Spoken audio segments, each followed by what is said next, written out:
I'm not going to lie, after taking an extended break, gearing my brain back up creatively has been a tad painful. Today is the day, I would tell myself. I'm going to get on and write my show. Ooh, hang on, an email to answer. Time for a cuppa.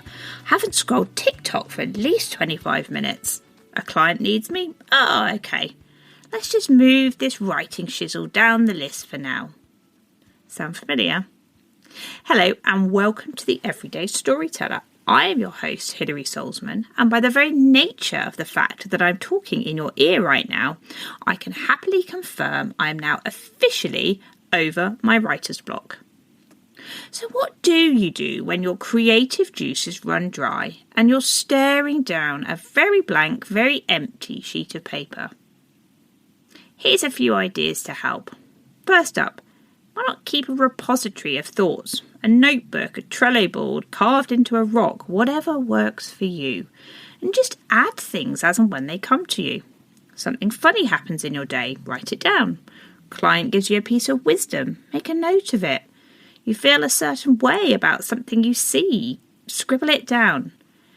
Even if you're not quite sure what purpose these thoughts serve, or you can't see how they would make a story or piece of content, just jot them down continually anyway. So when you're having a slow creative day, you at the very least have a lovely list of prompts to get you started. Next up, get your audience to help you out. Maybe use a poll on Instagram to find out what your followers would like to hear you talk about. You could run a MailChimp survey for your newsletter subscribers. Or, heaven forbid, ask your customers directly. Not only is it a great way to generate ideas, it's also great for building relationships. Who doesn't like to be asked their opinion? Maybe you could come back to your brand story. If you've been listening for a while, you'll have heard me talk about how your brand story is the foundations of every story you tell. That said, you can't talk about it every day. Talking about your purpose, vision, mission and values would get pretty boring. But if you haven't mentioned it for a while and are in need of story-led content ideas, why not revisit it and share elements of your story with your audience? Don't forget to tell them why it should matter to them. For example, why your values help them get the very best experience working with you. What stories can you tell about people you've worked with recently? Can you turn a product testimonial into a short story, adding your own unique insights? What about sharing an experience of how you've helped someone? Or even a story about how you met? Did they stalk you on Instagram? Did you meet in person? Were you referred? Did they have an interesting reason for needing what you make or sell?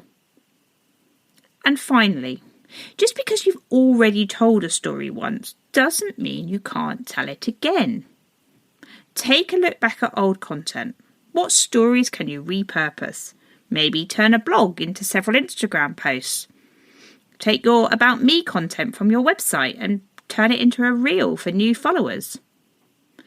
And if all else fails and your mind is just not going to play ball, cut yourself a break. Go and do something else. Get a change of scenery. Pick up your laptop or notebook and head out of the office. Coffee shops work a treat for me. Plus there's always the benefit of added cake. Until next time. Bye.